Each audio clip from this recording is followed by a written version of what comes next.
Para entender a una figura tan compleja y a veces tan divisiva como Manuel Dorrego, hay que hacer algo un poco inusual. No vamos a empezar por su nacimiento, no, vamos a empezar por su muerte. O mejor dicho, por su funeral, un evento que literalmente paralizó a toda una ciudad y nos da la primera pista de quién fue este hombre. Imaginen la escena. Es el 21 de diciembre de 1829. El hombre más poderoso de Buenos Aires, nada menos que el gobernador Juan Manuel de Rosas, está ahí, de pie, frente a una multitud, y está llorando. Llora abiertamente sin esconder las lágrimas. Su voz, la voz del poder, se quiebra al hablar del hombre que yace en ese ataúd, asesinado un año antes. Entonces, la pregunta cae por su propio peso, ¿no? ¿Quién era esta persona? ¿Qué clase de hombre era para que su muerte pudiera hacer llorar en público al mismísimo gobernador y movilizar a una ciudad entera de esa manera? Es una pregunta clave. Y es que el impacto de su muerte fue algo nunca antes visto. Cientos y cientos de personas, ricos, pobres, todos mezclados, se apretaban en el cementerio. Se escuchaban las salvas de cañón, las descargas de fusil, hasta se tocó el Requiem de Mozart. Y es que para muchísima gente, él no era simplemente un político más, era como lo llamaban, el padre de los pobres. Ok, para empezar a desentrañar este misterio, tenemos que hacer lo que siempre hacemos: ir al principio. Vamos a retroceder en el tiempo, a sus orígenes, porque es justo ahí, en su nacimiento y en su familia, donde nos topamos con la primera gran contradicción de su vida. Resulta que su padre, un hombre llamado José Antonio Dorrego, era un inmigrante portugués que, la verdad, le fue muy bien.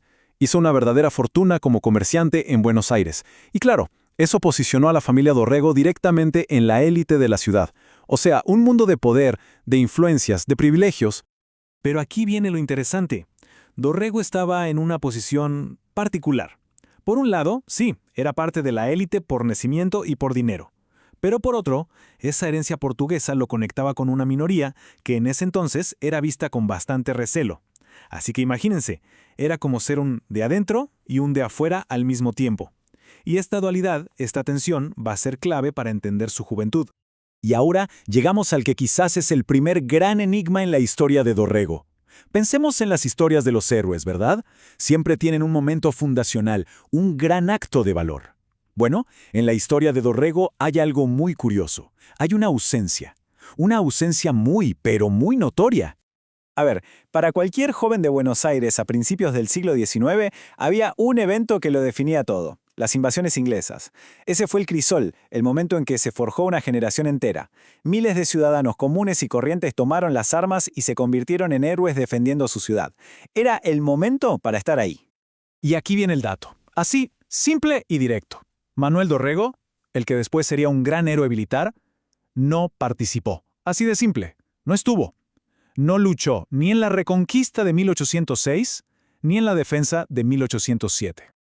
Entonces, ¿qué pasó? La mayoría de los historiadores apuntan a una razón muy concreta: la obediencia a su padre.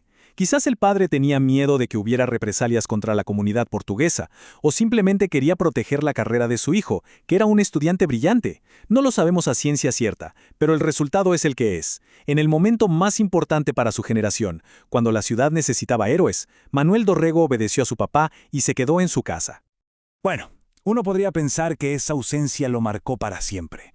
Pero aunque se perdió esas grandes batallas a campo abierto, Dorrego no tardó mucho en encontrar otra forma de demostrar de qué estaba hecho. Una oportunidad, eso sí, mucho más clandestina y arriesgada. El ambiente en Buenos Aires en 1809 estaba que ardía.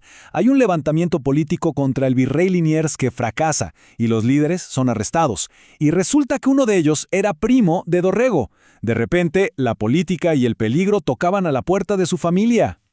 Y aquí es donde vemos a un Dorrego completamente distinto. Es él quien organiza la fuga. Se encuentra con su primo y los demás fugitivos a medianoche, en secreto.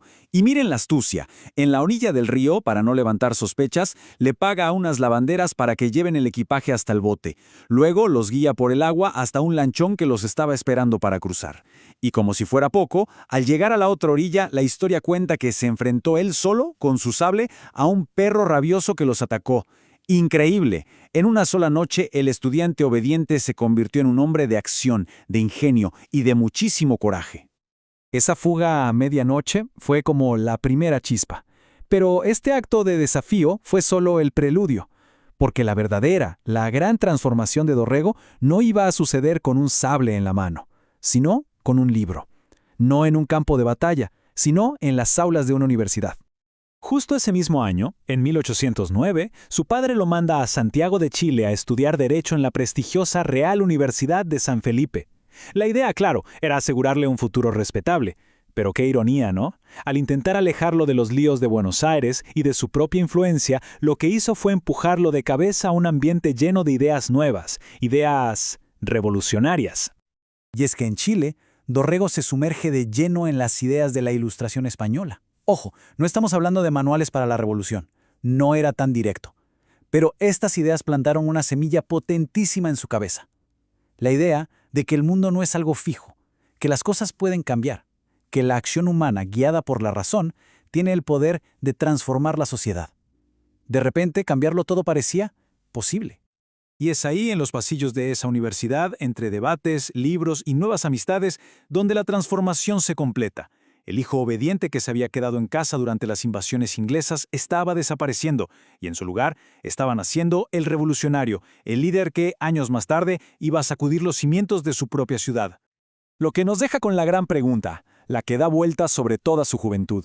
¿Cómo es que ese muchacho obediente, el que se perdió la batalla más importante de su generación por orden de su padre, termina convirtiéndose en el héroe más querido, en el mártir que unió a toda su ciudad en el dolor de su muerte?